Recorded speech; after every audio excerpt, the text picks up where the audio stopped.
تکبیر پڑھیں، تکبیر پڑھیں۔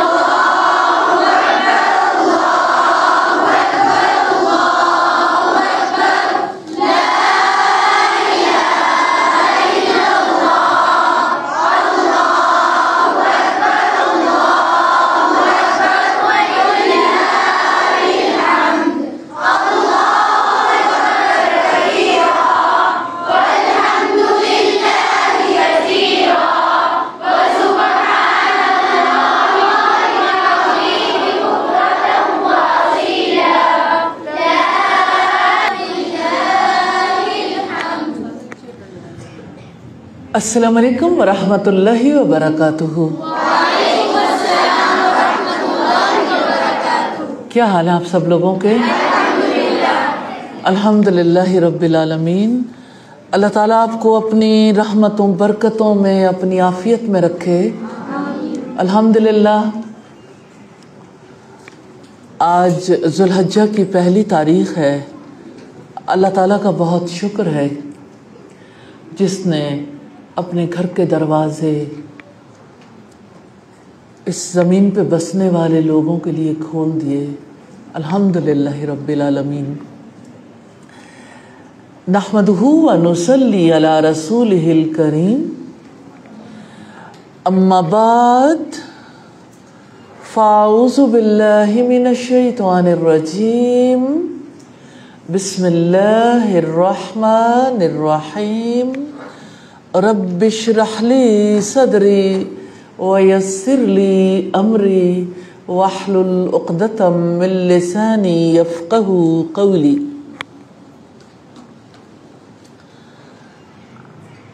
کبھی آپ نے سوچا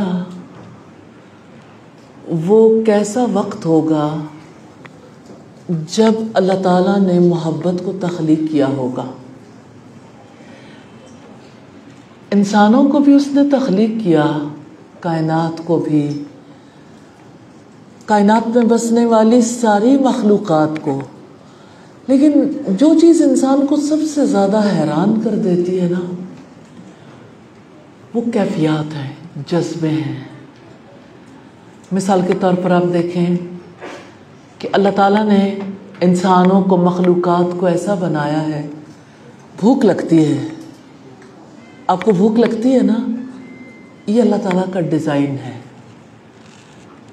بھوک لگے گی تو آپ کچھ کھائیں گے، کھائیں گے تو قوت ملے گی، قوت ملے گی تو زندگی کا سفر آگے بڑھے گا۔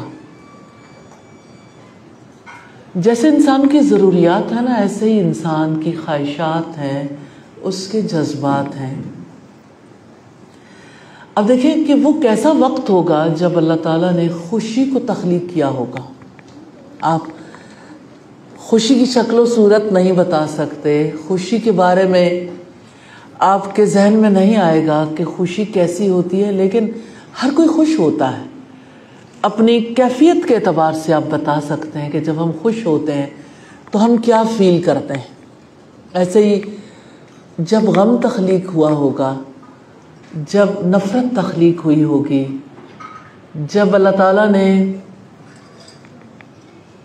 مایوسی کو تخلیق کیا ہوگا، نا امیدی کو، اور جب اللہ تعالیٰ نے محبت کو تخلیق کیا ہوگا۔ اب آپ دیکھیں کہ یہ اللہ تعالیٰ کا ڈیزائن ہے۔ ایک پرندے کے اندر بھی اس محبت کو آپ دیکھ سکتے ہیں، آپ ایک جانور کے اندر بھی اس محبت کو دیکھتے ہیں، آپ اس محبت کو ماں کے اندر دیکھتے ہیں۔ ماں چاہے کسی بلی کی ہو، شیرنی ہو یا کوئی پرندہ ہو، محبت آنکھوں سے جھلکتی ہے اور پورا وجود محبت کی لپیٹ میں آ جاتا ہے۔ اگر میں آپ سے پوچھوں کہ آپ کو کسی سے محبت ہے تو محبت کی کیفیت کیسی ہوتی ہے؟ پھر آپ سوچئے کہ جس نے محبت کو تخلیق کیا وہ کتنا عظیم ہے۔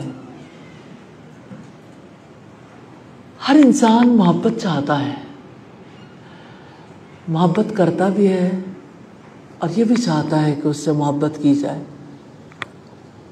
نبی صلی اللہ علیہ وسلم نے فرمایا مومن الفت کرتا ہے اور اس سے الفت کی جاتی ہے. یعنی ایسا نہیں ہے کہ ایک دل کے اندر محبت یا الفت پیدا ہو تو دوسرا دل لابلد ہو جائے. آپ دیکھیے کبھی کبھی ایسا ہوتا ہے نا کہ ماں کو تو اپنے بچے سے بہت محبت ہے، بچے کا دل کہیں اور اٹکا ہوا ہے، رسپانس ہی نہیں ملتا. بچے کی توجہ جب کسی بھی اور طرف ہو، اس کی تعلیم کی طرف توجہ ہو سکتی ہے، اس کی اپنے جیسے دوستوں کی طرف توجہ ہو جاتی ہے، اپنے ریلیٹیوز کی طرف توجہ زیادہ ہو جاتی ہے. تو آپ دیکھیے کہ اس وقت جب ایک طرح سے محبت کا اظہار ہو، سم ٹائمز دوسرے کی آنکھیں سپاٹ ہوتی ہیں. تو جب کبھی کوئی محبت کرتا ہے نا تو محبت کرتے ہوئے رسپانس چاہتا ہے. Can you imagine? محبت کرنا بھی سیکھنا پڑتا ہے. اور اب سوچیں کہ ماں باپ اپنے بچوں کو کیسے محبت کرنا سکھاتے ہیں، رشتوں کی محبت سکھاتے ہیں، اپنے سے بڑوں کی، اپنے جیسوں کی، اور پھر محبت کی خاطر بہت کچھ کرنا بھی سکھاتے ہیں. لیکن سارے ماں باپ ایک جیسے نہیں ہوتے. اچھا چلیے میں آپ کو ایک ایگزامپل دیتی ہوں. جیسے دیکھیے اکثر ایسا ہوتا ہے کہ لوگوں کو اپنے ننیال زیادہ عزیز ہوتے ہیں. کیا آپ اس کی کوئی وجہ بتا سکتے ہیں کہ اگر وہی ننیال جو ہیں وہ پھپھو کے بچوں کے یا ان کے تو ننیال ہی ہیں، لیکن جیسے چچا تایا کے بچوں کے دودھیال ہیں. لیکن عجیب بات ہے کہ اگر 4 بھائی ہیں، چاروں کے بچے ہیں، چاروں کی توجہ ننیال کی طرف ہے، اپنے اپنے ننیال کی طرف. حالانکہ ان کا فیملی یونٹ ایک ہے، یہاں پر ایک ہے، لیکن سب کی توجہ ننیال کی طرف کیوں ہوتی ہے؟ چندہ ماموں دور کے، ماموں، خالہ، نانا، نانی. ماں تذکرہ کرتی، ماں کو جو محبت اپنے ماں باپ سے، اپنے ریلیٹیو سے ہوتی ہے وہ نیچرلی باقی لوگوں سے ویسی محبت نہیں ہوتی. اس کا مطلب یہ ہے کہ وہ بہت عمدہ طریقے سے اپنے رشتوں سے محبت سکھاتی ہے، سکھا سکتی ہے. لیکن آپ کیا کیجئے اس ماں کا جو اللہ تعالیٰ سے محبت نہیں سکھاتی. جس رب نے محبت کو بنایا ہے، جس رب نے سب کچھ دیا ہے، اس کی محبت نہیں سکھاتی، اس لیے کہ اس کے اپنے پاس وہ محبت نہیں ہے، اس کے دل میں وہ احساس نہیں ہے، وہ جذبہ نہیں ہے. جب انسان کے پاس کچھ ہوتا ہے نا تو وہ کسی کو دے سکتا ہے.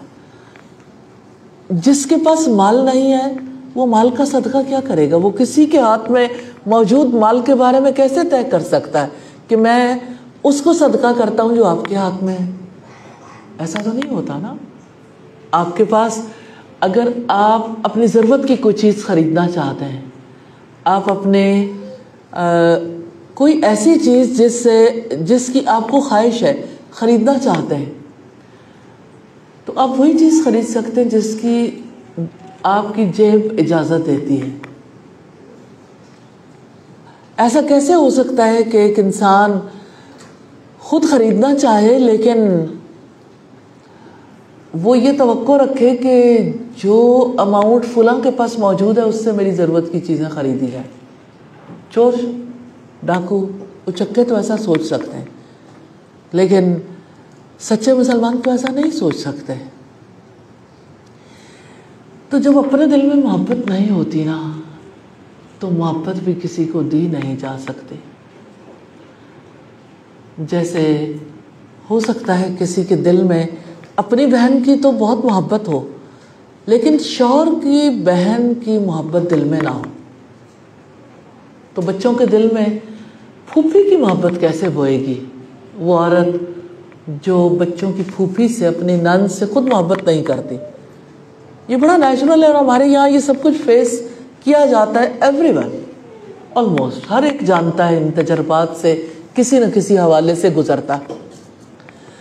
تو جن ماں باپ کے دل میں اللہ تعالیٰ کی محبت نہیں ہوتی، وہ بچوں کے دلوں میں اللہ تعالیٰ کی محبت کاشت نہیں کر سکتے، بو نہیں سکتے. محبت سکھانے کے لیے خود محبت کرنی پڑتی ہے، اور خود سے کسی کو محبت نہیں ہو جاتی. یہ محبت مختلف نوعیت کی ہے نا. جیسے دیکھیے، ماں کو اپنے بچے سے محبت سیکھنے کی ضرورت نہیں، ماں کے دل میں اللہ تعالیٰ نے ڈال رکھی ہے. اچھا، جہاں پہ آپ کی ضروریات اٹکتی ہیں، خواہشات اٹکتی ہیں، وہاں بھی سیکھنا نہیں پڑتا. لیکن اللہ تعالیٰ سے محبت ہے، اس کے رسول سے محبت ہے، نیک لوگوں سے محبت ہے، دین سے محبت ہے، قرآن سے محبت ہے، حدیث سے محبت ہے. آپ کو یہ محبت سیکھنی پڑتی ہے، سیکھے بغیر نہیں کی جا سکتی. آپ اس سے اتفاق کرتے ہیں یا آپ کی اوپینین ڈیفرنٹ ہے؟ آپ کیا کہتے ہیں کہ سیکھنی پڑتی ہے؟ یہ محبت سیکھنے والی ہے. تو اب آپ دیکھیے کہ انسان دنیا میں کیسی کیسی چیزوں سے محبت کرتا ہے. جس سے وہ محبت کرتا ہے اس کے لیے اپنی زندگی لگا دیتا ہے، اور اس کے لیے ہر طرح کی سٹرگل کرتا ہے انسان.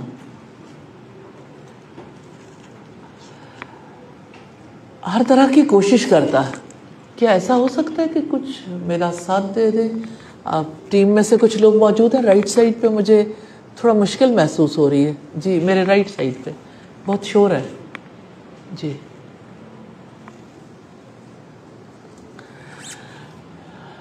تو انسان جن چیزوں کے لیے محنت کرتا ہے نا، کوشش کرتا ہے، ان میں سے ایک چیز عزت بھی ہے. آپ لوگوں میں سے کس کو اپنی عزت عزیز ہے؟ اپنے اندر کا جائزہ لے کے دیکھیں. ہر کوئی عزت چاہتا ہے، کوئی بے عزت ہونا نہیں چاہتا. کون چاہتا ہے کہ کوئی اس کی انسلٹ کرے؟ نو ون. کوئی فرق نہیں چاہتا.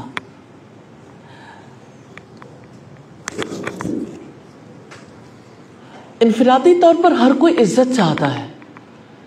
اپنی عزت ہر ایک کو عزیز ہوتی ہے، لیکن ایٹ دا سیم ٹائم وہ ہر ایک کے لیے عزت نہیں چاہتا. اس کا یہ مطلب نہیں کہ وہ اچھا انسان ہے جو دوسرے کے لیے رسپیکٹ نہیں چاہتا. وہ اچھا نہیں ہے، کیونکہ اللہ کے رسول صلی اللہ علیہ وسلم نے فرمایا، لا یؤمن احدکم، تم میں سے کوئی ایک ایمان والا نہیں ہو سکتا حتیٰ کہ وہ اپنے مسلمان بھائی سے بھی اسی طرح محبت کرے، اس کے لیے بھی وہی چاہے جو اپنے لیے چاہتا ہے. تو اگر کوئی خود اپنے لیے عزت چاہتا ہے، تو اگر وہ دوسرے کے لیے بھی عزت چاہے گا تو مومن ہو سکتا ہے، ایمان والا ہو سکتا ہے، بصورت دیگر نہیں. اسی طرح سے اب دیکھیے، جیسے انفرادی طور پر ہم عزت چاہتے ہیں، اسی طرح سے ہر قوم یہ چاہتی ہے کہ وہ دنیا کی قوموں میں معزز مقام حاصل کرے. جو ہم وطن ہوتے ہیں وہ اپنے وطن سے محبت کرتے ہیں اور اپنے ہم وطنوں کی عزت چاہتے ہیں. اگر وہ اچھے انسان ہیں، اگر وہ واقعی وطن کو امپورٹنس دیتے ہیں، تو وہ یہ چاہیں گے کہ اس بنیاد پر ہماری عزت کی جائے. کون ہے جسے ذلت کی، پستی کی زندگی پسند ہو، یا وہ یہ چاہے کہ میری قوم یا میرے ہم وطن جو ہیں وہ ذلیل و رسوا ہو جائیں؟ سیدنا عمر ابن خطاب رضی اللہ تعالی عنہ سے روایت ہے، نبی صلی اللہ علیہ وسلم نے فرمایا، ان اللہ یرفع بہذا الکتاب اقواما، اللہ تعالیٰ اس کتاب کے توسط سے کچھ لوگوں کو بلند فرماتا ہے، بلندی تک لے جاتا ہے. وَيَزَعُ بِهِ آخَرِينَ، اور کچھ لوگوں کو اس کے ذریعے سے ذلیل کر دیتا ہے، پست کر دیتا ہے. یعنی جو اس کتاب پر ایمان رکھتے ہیں، جو قرآن مجید کا مقام اور مرتبہ پہچانتے ہیں، جو قرآن مجید کی تعظیم کرتے ہیں، جو اس پر عمل کرتے ہیں، اللہ تعالیٰ انہیں سر بلند کر دیتے ہیں، اللہ تعالیٰ انہیں عزت عطا کرتے ہیں. وہ اقبال کہتے ہیں نا، وہ زمانے میں معزز تھے مسلمان ہو کر، اور تم خار ہوئے تارک قرآن ہو کر، کہ انہیں تو عزت ملی تھی اس کتاب کی وجہ سے، اور تم نے کتاب کو چھوڑا ہے تو تم ذلت اور پستی اور رسوائیوں تک پہنچے ہو، تو اس کتاب کو چھوڑ کے۔ تو یہ کتاب عزت اور ذلت کے فیصلے آج بھی اس کتاب کے توسط سے عزت اور ذلت کے فیصلے ہوتے ہیں، اور آنے والے کل میں بھی اس کے اللہ تعالیٰ کے یہاں اس کتاب کے مطابق فیصلے ہوں گے۔ نبی صلی اللہ علیہ وسلم نے فرمایا القرآن حجت لک او علیک، قرآن یا تو تمہارے حق میں حجت ہے یا تمہارے خلاف حجت بنے گا۔ اس قرآن کی بنیاد پر ہر فرد کے اعمال کا جائزہ لیا جائے گا، جس کے اعمال قرآن کے مطابق ہوں گے اللہ تعالیٰ اس کو عزت دیں گے، اور جس کے قرآن کے خلاف ہوں گے اللہ تعالیٰ اسے رسوا کر دیں گے۔ ہم جب دعا کرتے ہیں اللہ تعالیٰ سے تو دعاؤں میں یہ دعا بھی ہوتی ہے کہ یا اللہ ہمیں قیامت کے دن کی، حشر کے میدان کی رسوائیوں سے بچا دینا۔ تو اس دن رسوائی کتاب چھوڑنے والوں کے لیے ہوگی، کیونکہ نبی صلی اللہ علیہ وسلم اللہ تعالیٰ کے حضور اپنا مقدمہ پیش کریں گے کہ اے میرے رب، یہ میری وہ قوم ہے جس نے قرآن کو چھوڑ دیا تھا، جس نے قرآن کو چھوڑا ہوا بنا رکھا تھا۔ عامر بن واصلہ کہتے ہیں کہ نافع بن عبد الحارث سیدنا عمر رضی اللہ تعالی عنہ کو اسفان مقام پر ملے، اس قرار کیا ہوا تھا۔ اس نے پوچھا ابن ابزہ کون ہے؟ آپ نے کہا ہمارا ایک غلام ہے۔ اس نے کہا آپ نے غلام کو ان کا خلیفہ بنا دیا ہے؟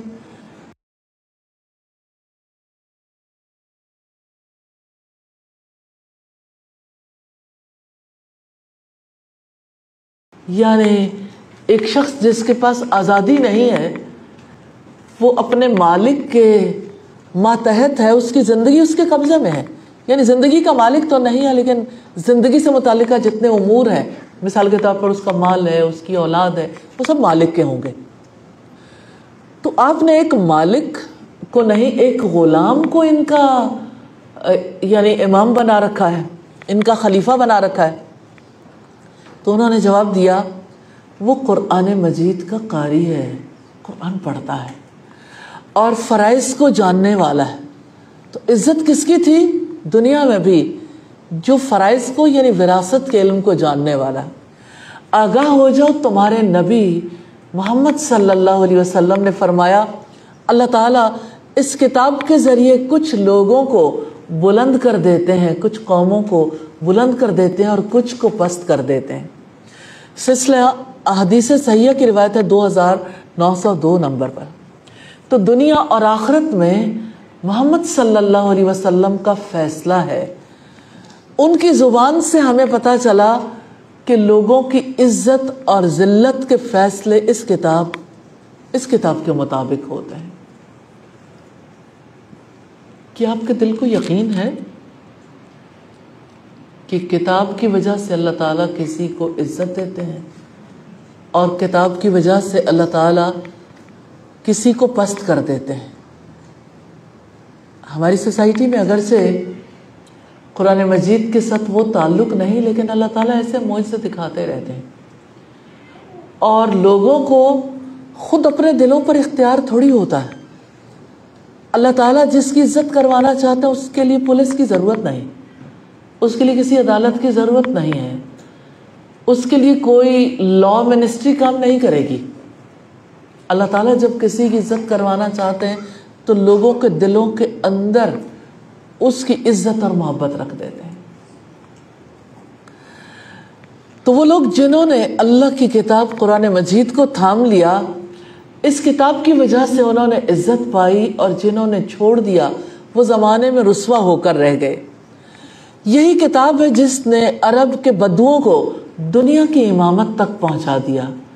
کیا یہ سچ نہیں ہے کہ وہ لوگ جو پڑھنا لکھنا نہیں جانتے تھے، اس کتاب کی وجہ سے اللہ تعالیٰ نے انہیں دنیا بھر میں کتنا بڑا مقام عطا کیا، اور کتاب پر عمل کرنے والوں نے کس طرح سے سلطنت روما اور سلطنت فارس کو گھٹنے ٹیکنے پر مجبور کر دیا۔ بات کل کی نہیں ہے محض، بات آج کی بھی ہے۔ اللہ تعالیٰ اس قرآن کے ذریعے سے قوموں کو، افراد کو بلندی عطا کرتے ہیں، اور کچھ لوگوں کو اللہ تعالیٰ اسی کتاب کی وجہ سے پست کر دیتے ہیں، ذلت اور رسوائی سے ہمکنار کر دیتے ہیں۔ اللہ تعالیٰ سے دعا ہے اس کتاب کو ہمارے دلوں کی بہار بنا دے، ہماری آنکھوں کا نور بنا دے، ہمارے اخلاق و کردار کو اس سے مزین فرما دے۔ دعا ہے رب جلیل و کریم سے کہ ہمیں اس کتاب کا علم نصیب فرما دے، اس پر عمل کرنا نصیب فرما دے۔ اللہ تعالیٰ اسے سیکھنے اور سکھانے کی توفیق عطا فرمائے، آمین ثم آمین۔ قرآن مجید زندگی کی کتاب ہے، اور زندگی کی کتاب عمل کرنے کے لیے آئی ہے۔ شیخ صالح ابن عثیمین کہتے ہیں کہ جو شخص قرآن کریم پر عمل کرتا ہے، اس کی خبروں کی تصدیق کرتا ہے، اس کے احکامات کو نافذ کرتا ہے، اس کے منع کردہ کاموں سے بچتا ہے، اس کے بیان کردہ اخلاق و آداب کو اپنانے کی کوشش کرتا ہے، اللہ تعالیٰ اسے دنیا اور آخرت میں بلند مقام عطا کرتے ہیں۔ دیکھیں، عزت اور سربلندی کے لیے شرائط بھی تو ہیں۔ یہ نہیں ہے کہ کوئی دولہا دلہن کو قرآن مجید کے نیچے سے گزار دے تو ان کو عزت ملے گی اور ان کو ساری زندگی برکت ملے گی اور ان کی زندگی اس کے مطابق ہو جائے گی۔ سارے انسان ہے، اللہ تعالیٰ نے عقل عطا کی ہے، اللہ تعالیٰ نے ہمارے اندر برائی بھلائی کی پہچان رکھی ہے۔ ہم اس کتاب کو اپنی آنکھوں سے پڑھ کے، کانوں سے سن کے، ہاتھوں سے لکھ کے اور زبان سے دہرا کے سیکھ سکتے ہیں۔ اللہ تعالیٰ نے ہمیں یہ توفیق عطا کی ہے، انسانوں کو یہ صلاحیت عطا کی ہے۔ اس وجہ سے ہماری بڑی ذمہ داری بنتی ہے کہ ہم اس قرآن کا علم حاصل کریں، کیونکہ قرآن اصل علم ہے اور علم حقیقی کا منبع و مرکز ہے، اور اللہ تعالیٰ کا وعدہ ہے کہ وہ علم والوں کو بلند درجات عطا فرمائے گا، اور آخرت میں اللہ تعالیٰ اسی قرآن کی بدولت بعض لوگوں کو جنت کے بلند مقام پر فائز کرے گا۔ جیسا کہ قاری قرآن کے لیے کہا جائے گا، قرآن کی تلاوت کرتے جاؤ اور چڑھتے جاؤ، جہاں اس کی قرات ختم ہوگی وہیں اس کا ٹھکانہ ہوگا۔ یعنی اگر آپ تلاوت کرو گے، جب تک آپ کی تلاوت ختم نہیں ہوتی، بلندی درجات کا سلسلہ جاری رہے گا۔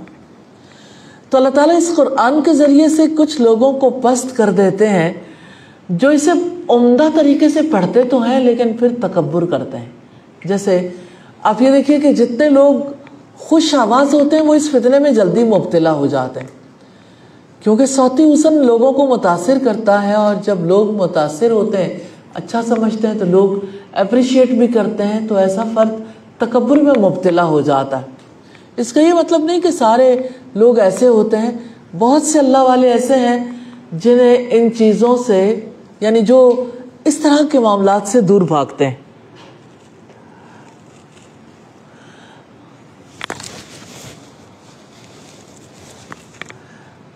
تو کتنے ہی لوگ ہیں جو قرآن مجید کی خبروں کی تصدیق نہیں کرتے۔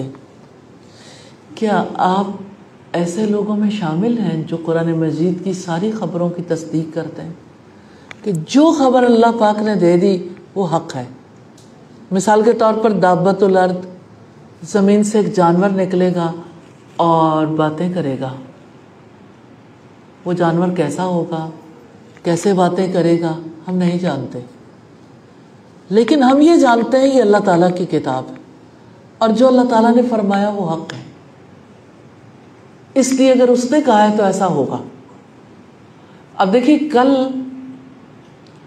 جب نبی صلی اللہ علیہ وسلم کو آسمانوں پر لے جایا گیا پھر آپ صلی اللہ علیہ وسلم واپس آئے ود ان نو ٹائم. تو اتنی دور کا سفر اور واپسی بھی ہو گئی. اہل مکہ کے لیے ماننا بہت ڈیفیکلٹ تھا. ان کو پتہ چلا کہ فلاں قافلے کے پاس سے آپ گزرے تھے، تو انہوں نے کہا ہاں یہ بات ایسی ہے جو مانی جا سکتی، ان سے پوچھ لیتے ہیں. پھر قافلہ آنے پر پوچھا، بات سچ نکلی، پھر بھی نہیں مانا. انہوں نے رسول اللہ کے آسمان پر جانے کی تصدیق ہی نہیں کی. اچھا آج اگر آپ دیکھیں کہ کتنی بڑی تعداد ہے مسلمان بچوں کی جو حضرت ابراہیم علیہ السلام کی قربانی کے بارے میں شک میں ہے. جانتے ڈاؤٹ کیا ہے؟ کوئی خدا کیسے یہ حکم دے سکتا ہے کہ ایک ٹین ایجر کو، ایک بچے کو ذبح کر دو؟ اس کی زندگی ہے، اس کی زندگی کو ختم کرنے کے بارے میں کیسے حکم دیا جا سکتا ہے؟ ڈاؤٹ ذہنوں میں بو دیا گیا، لہٰذا اگلے کام بھی جاری ہیں. مثال کے طور پر ایک ڈاؤٹ یہ بھی ہے کہ اتنے بڑے پیمانے پہ قربانیاں ہوتی ہیں، اتنا زیادہ گوشت ضائع ہوتا ہے اور اتنا زیادہ سوسائٹی کا نقصان ہوتا ہے، جس کی استطاعت نہیں بھی ہوتی وہ بھی قربانی کرنا چاہتا ہے. تو اللہ تعالیٰ کا یہ جو حکم ہے نا، فَصَلِّ لِرَبِّكَ وَانْحَرْ، کہ اپنے رب کے لیے نماز پڑھو اور قربانی کرو.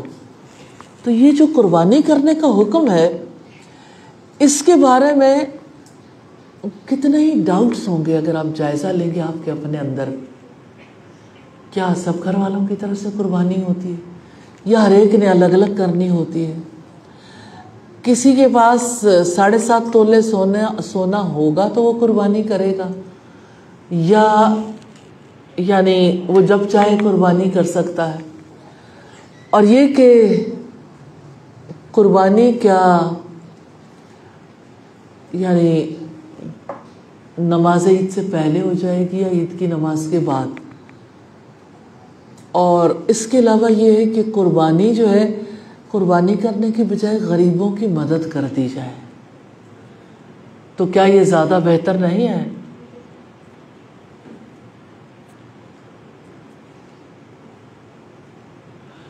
پلیز ہیلپ کر دیجیے، مجھے پیچھے سے آواز آتی ہے بہت.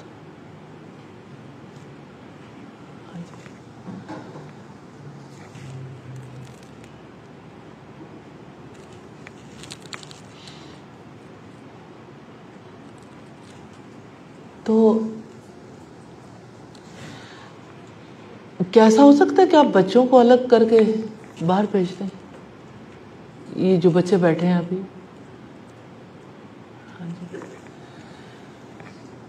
تو آپ دیکھیے کہ ہم قربانی کی انسپریشن لیتے ہیں حضرت ابراہیم علیہ السلام سے، اور ہمارے بچوں کے ذہنوں میں یہ ڈالا جاتا ہے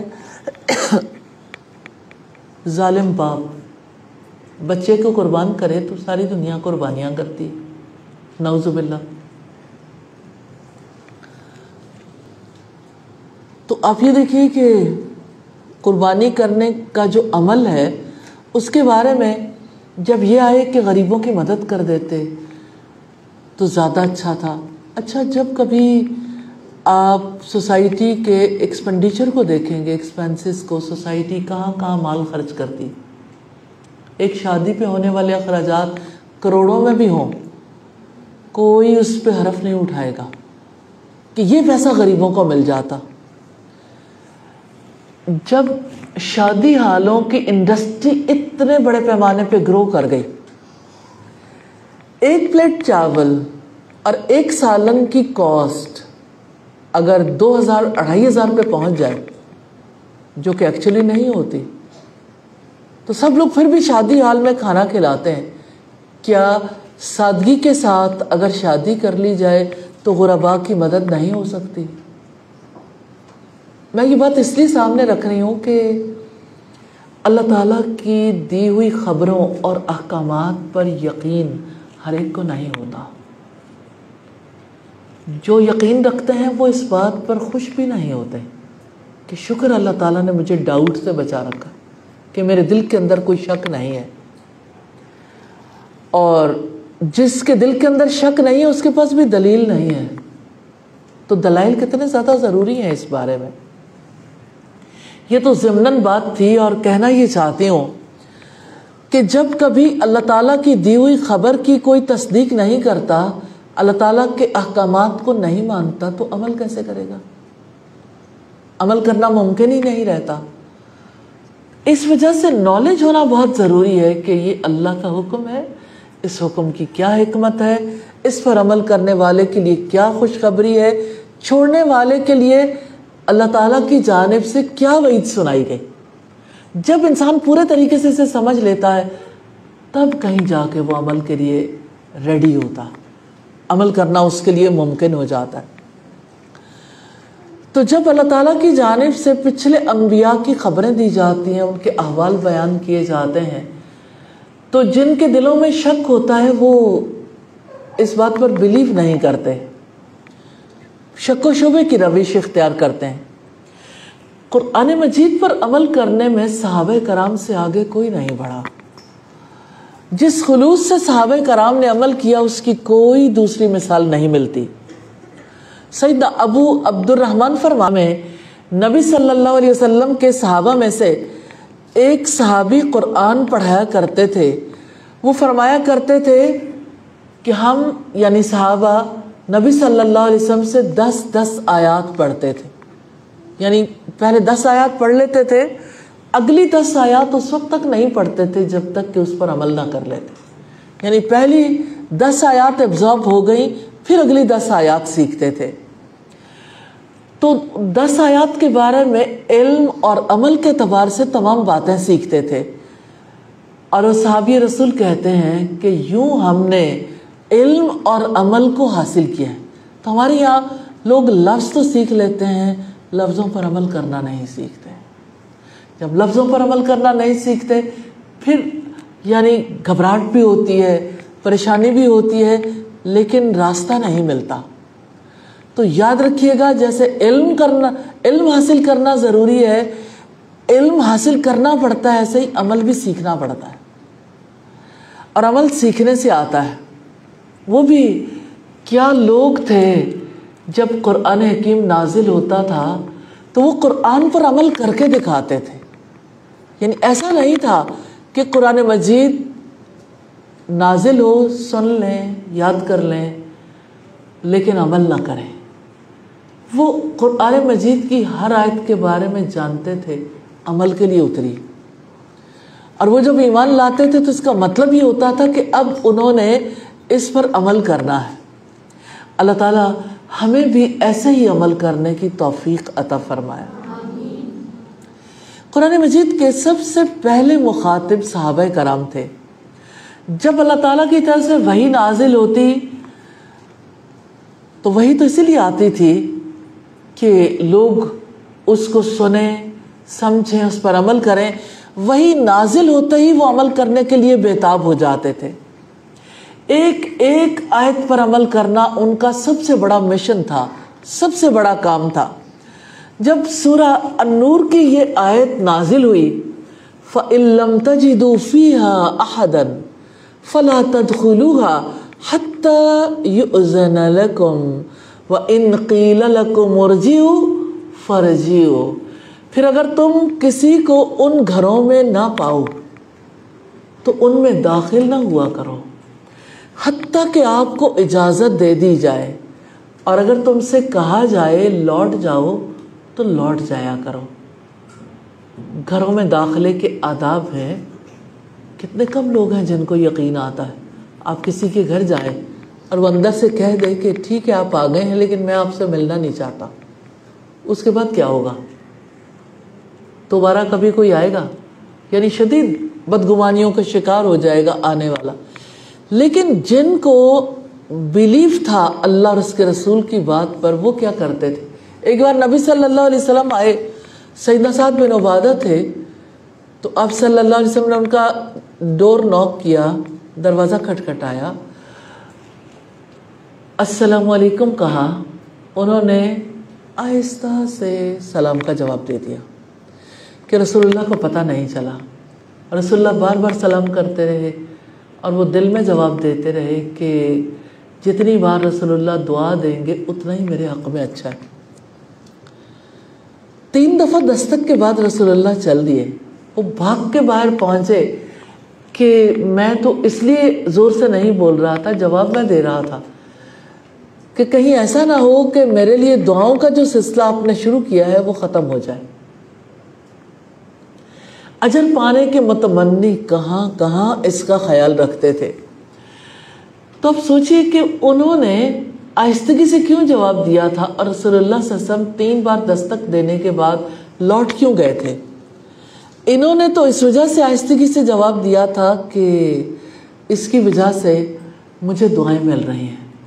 اور رسول اللہ صلی اللہ علیہ وسلم نے 3 بار دستک دینے کے بعد واپسی کا راستہ اس لیے پکڑا تھا تاکہ اللہ تعالیٰ کا حکم پورا ہو جائے کہ 3 بار میکسیمم کوئی دستک دے سکتا ہے. ہمارے ہاں تو ایک بار دستک شروع ہو یا بیل بجانی شروع کرے تو شاید کئی دفعہ لوگ بیل جلا کے رکھ دیتے ہیں، بیل دے کے اب تو آئے ہیں نکال کے چھوڑیں گے. اور اب دیکھیں کہ ایسا نہیں ہے کہ یہ آج کے لوگوں کی روش ہے. رسول اللہ جب آئے تھے تب کے لوگ بھی ایسا ہی تھے، لیکن آپ نے ان کی تربیت کی تھی. ایک بار بدو آئے اور بدوؤں نے آ کے رسول اللہ صلی اللہ علیہ وسلم کی مسجد کا جائزہ لیا. آپ نہیں تھے تو بڑے حیران ہوئے کہ ہم آئے ہیں اور اللہ کے رسول مسجد میں ہمارے آگے موجود نہیں ہیں. پتہ چلا کہ اپنے حجرے میں گھر کا چکر کاٹنے لگے، ادھر سے ادھر ادھر سے ادھر. پھر صبر نہیں ہوا، کہنے لگے یا محمد اخرج اخرج، باہر نکلو محمد، باہر نکلو محمد. اس پر اللہ تعالیٰ نے سورہ الحجرات کی آیات نازل کی جس میں پھر آداب سکھائے گئے، گھروں میں داخلے کے آداب. اور یہاں ہم سورہ نور میں بھی داخلے کے آداب دیکھتے ہیں. اور آپ دیکھیے کہ آپ کسی اور کی بات نہ سوچیں، اپنی بارے میں دیکھیے کہ آپ نے اپنے کسی رشتہ دار کے گھر جانا ہے، اول پہلے اجازت لے کے جائیں گے. اپوائنٹمنٹ آپ بنا سکتے ہیں. آپ کہتے ہیں کوئی فرق نہیں پڑتا، وہ تو گھر ہی ہوتے ہیں، پھر کیا ہوا، ہم چلے جائیں گے، کیا ضرورت ہے فون کال کرنے کی. بات یہ ہے کہ اگر بغیر اطلاع کے جائیں گے اور کوئی گھر میں کئی باتیں ہو سکتی، کوئی غسل کر رہا ہے اور باہر آ ہی نہیں سکتا، آپ باہر کھڑے کھڑے تیش کھاتے رہیں گے. ایسا بھی ہو سکتا ہے کہ یعنی کوئی آئے اور کہے کہ ابھی تو ملنا ممکن نہیں، تو آپ کا جانا جو ہے وہ ظاہر ہے کہ کرامت ثابت نہیں ہوا. تو آپ دیکھیں کہ جب آپ کو کوئی انکار کر دے 3 بار دستک دینے کے بعد تو آپ کا دل نہیں چاہتا کہ واپس آئیں. آپ کا دل چاہتا ہے کہ چلو چوتھی بھی دے کے دیکھ لو، 5ویں بھی دیکھ لو. اب کہتے ہیں ابھی انتظار کر لیتے ہیں، اب آئے ہیں مل کے ہی جائیں گے. این اس لمحے میں اللہ تعالیٰ کے حکم پر کتنا یقین ہوتا ہے. اس وقت تو پتہ چلتا ہے کہ من کی مان ہی سب سے بڑا دین ہے. من، اپنے من کی ماننے میں ہی عافیت ہے. لہٰذا انسان وہی کچھ کرتا ہے جو اس کا دل چاہتا ہے. عام حالات میں بھی وہ کرتا وہی ہے جو دل چاہتا ہے، کیونکہ اس کو پتہ ہی نہیں کہ رب کیا چاہتا ہے. اس کا تو علم حاصل کرنا پڑے گا کہ اللہ تعالیٰ کیا چاہتا ہے، ہم سے کیا ڈیمانڈ ہے. تو یہ رب العزت نے جو آداب سکھائے ان میں سے ایک پاکیزہ ادب ہے کہ گھروں میں بلا اجازت داخل نہ ہوا کریں، اور جہاں کوئی رہتا نہ ہو وہاں بالکل اجازت کے بغیر نہیں جانا چاہیے، کیونکہ ہو سکتا ہے کوئی آپ کی پگڑی اچھال دے. مراد یہ ہے کہ اس کے گھر میں کوئی خدا نخواستہ ڈاکو بھی چھپے ہو سکتے ہیں، اس کے گھر میں کوئی اور پرابلم ہو سکتی ہے، ہو سکتا ہے کہ اس کا کوئی مال چور چرا کر لے گئے ہوں اور وہ آپ کی ذمہ داری پہ آ جائے. تو اس وجہ سے بلا اجازت گھروں میں نہیں جانا چاہیے. اچھا، اب یہ ہے کہ جب ہم گھروں میں داخلے کے آداب کو دیکھتے ہیں تو گھر کے اندر بھی کمروں میں داخل ہونے کے بھی آداب ہیں. جیسے اپنے ماں باپ کے پاس جانا ہے، 3 اوقات تمہارے پردے کے ہیں جن میں چھوٹے بڑے سب لوگ لحاظ کریں گے. تو بچوں کو سمجھ نہیں آتی کہ ان 3 اوقات میں ہمیں کیوں روکا جائے. ماں بھی کہتی کوئی بات نہیں، کیا فرق پڑتا ہے، آپ میرے ساتھ ہی آ جاؤ. تو اس نے بڑا کس کو بنایا؟ اللہ تعالیٰ کو یا اپنے من کو؟ اپنی مانی نا. تو اللہ تعالیٰ نے ہمارے سامنے یہ بات رکھی ہے کہ دیکھو، اگر گھروں میں کسی کو نہ پاؤ نہ داخل ہوا کرو. اگر تمہیں کہا جائے لوٹ جاؤ تو واپس لوٹ جایا کرو. آپ لوگوں میں سے کتنے لوگ ہیں جو اس بات کو مائنڈ نہیں کرتے کہ کوئی مجھے جواب کیوں نہیں دے رہا، اور کوئی یعنی کسی کے گھر جا کے واقعی ایسا ہوتا ہے کہ اگر کوئی انکار کر دے تو آپ آسانی سے واپس چلے آئیں. آپ کیا امیجن کرتے ہیں؟ ہو سکتا ہے آپ کو کوئی ایسی صورتحال پیش نہ آئی ہو. آپ کیا امیجن کرتے ہیں کہ اگر کوئی آپ کا بہت پیارا عزیز ہے جو آپ سے کہتا ہے کہ آج تو ممکن نہیں ہے، پھر کسی دن آئیے گا، تو آپ کے دل میں اچھے خیالات باقی رہ جائیں گے؟ آپ پازیٹیولی سوچنے کے قابل ہوں گے؟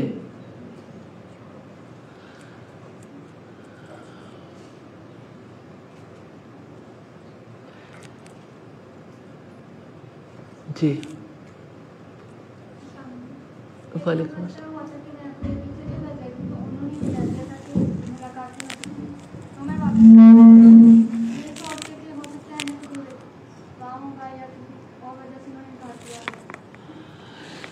ٹھیک ہے، ٹھیک ہو گیا. تو جو اللہ تعالیٰ کے حکم کو مان لیتا ہے، اللہ تعالیٰ کی دی ہوئی خبروں کو مان لیتا ہے، وہ عمل کرتا ہے. جو مانتا نہیں وہ عمل نہیں کرتا. کیونکہ ویسے تو ہم کہتے ہیں ہم ساری باتیں مانتے ہیں، موقع پہ نہیں مانتے. جب موقع آتا ہے اس وقت پیچھے ہٹ جاتے ہیں.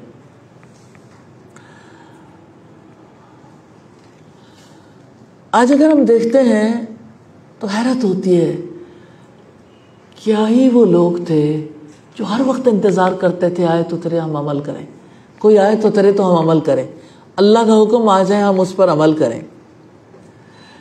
سیدنا ابو مسعود کہتے ہیں جب صدقہ کی آیت نازل ہوئی ہم لوگ مزدوری کیا کرتے تھے، جو کماتے صدقہ کر دیتے. آپ سوچیں ایک مزدور کی زندگی کتنی تلخ ہوتی ہے، جو بھی کمائیں صدقہ کر دیں. میں نے دیکھا ہے اسٹوڈنٹس میں صدقہ کرنے کی حرص نہیں ہوتی. میسج ہے اپنے آپ کو دیا ہوا کہ ہمارے تو وسائل کم ہیں، وہ تو اور عمر ہے جہاں صدقہ کیا جاتا ہے. کیا آپ امیجن کریں کہ نبیوں کا ساتھ دینے والے اکثر لوگ ٹین ایجر ہوا کرتے تھے، 20s میں بھی نہیں، اور وہ صدقہ کرنے میں کس قدر زیادہ لوگوں سے بڑھ چڑھ کر معاملہ کرنے والے تھے. سیدنا ابو مسعود کہتے ہیں کہ ہم جو کماتے تھے صدقہ کر دیتے تھے. ایک شخص آیا، اس نے ایک ساتھ صدقہ کیا، لوگوں نے کہا اللہ تعالیٰ اس کے سا سے مستغنی ہے. سا ایک پیمانہ ہے. اس موقع پر یہ آیت نازل ہوئی. وہ صاحب عمل لوگ تھے، انہوں نے اللہ کے رسول کی صحبت پائی، وہی حقیقت میں قرآن حکیم پر ایمان لانے والے تھے. یا ارحم الراحمین، ہمیں بھی قرآن پر سچے دل سے ایمان لانے کی توفیق عطا فرمائیے، اور ہمیں اہل جنت میں شامل فرما لیجیے، اور ہمیں ان جیسے کام کرنے کی توفیق عطا فرما دیجیے. آمین ثم آمین. سبحانک اللہم و بحمدک نشہد ان لا الہ الا انت نستغفرک و نتوب الیک. السلام علیکم ورحمۃ اللہ وبرکاتہ.